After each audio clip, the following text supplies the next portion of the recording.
Okay, so here I just got my new Sprint Dash motor here, and I'm going to show you how I quickly break it in. And first thing I do is I want to get some batteries here that are used. I don't need any new ones, and I have this voltage checker here, and I just want to see, this one's too dead. Maybe something about maybe 1.3 volts or something. Let's see here. So I want to use some older batteries that are used to give us a nice little easy action on the motor. This one's pretty good, 1.28. Let's see, 1.2. Okay, we'll use these two. That's good. And then there's a new Sprint Dash motor. Let's pop this out here. Brand new. Just got this from Amazon.com. Looks like it's been sitting in their factory probably for like 3 years, because not too many people in the United States run these mini four-wheel drive cars. But luckily I got this one. I got it shipped in 2 days with the Amazon Prime, so I don't have to wait 2 weeks to a month to get it from China or Japan. And let's put it in here. I'm using an AR chassis.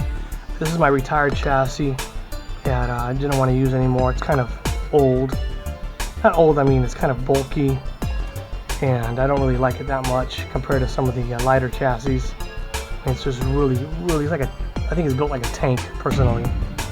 It's heavy, so don't want to use that no more, but it's really good for breaking in motors, so I'm using it for that here. Let's get this put in here like that. Let's put in the batteries here. Okay, make sure it goes. Well, that even sounds like a little bit rough. I don't even like it running it that rough. So maybe I can get one of the older, maybe an even slower battery. That's even higher. Lower voltage battery. 1.2. Let's see. I want it to run nice and slow. Break it in nice and easy. This is the motor I'm going to use to race. So, ooh, that's too fast. Let's see here. 2.8. Let's show you that dead one here. Where's that dead one? That's really dead. I don't even know if this will even do anything. Huh.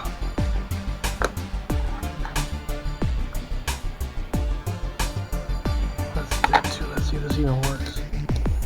There we go. Hear how slow that is? I might do too slow, but I like to run it slow. Okay, so I'm gonna run it really slow on the first run, as slow as you can. Maybe the 1.3 volts is too high. Just play with it. Get a slow running battery that'll run it nice and slow.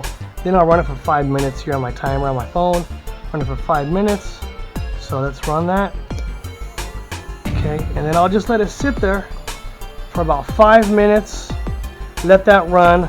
Once it hits the 5-minute mark, let's go over here to my little toolkit, and then I'm gonna lube it up a little bit. I'll run some of this Voodoo oil.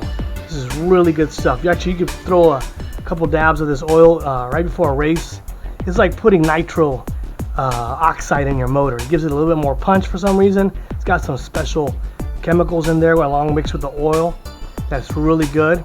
That, it even says right here that a drop on the comm during the race revives the motor. So it's really good stuff. S7-404 Voodoo contact fluid. Highly recommend this stuff. I got it on eBay. Just look up that number there, Voodoo. And this stuff, but I'll put a couple dabs of oil inside the motor through the little holes that are in it. Just throw a couple dabs in there, and then I'll let it cool down, and then I'll run it another 5 minutes, and then I'll do it maybe 3 times. That should give you a nice little break-in, and in between, dab the oil, let it sit for a few minutes to cool down, and run it again. So that's basically how I do my break-ins, and that seems to work for me. I know there's different methods on how to break in your little Tamiya motors, but this works really good. So if you have an old, even one of your old And everybody's got extra cards usually, so just tear it apart and you know, just bare bone it like this. Works perfect, and you're ready to go. All right, so there you go. Hope you liked the video and subscribe.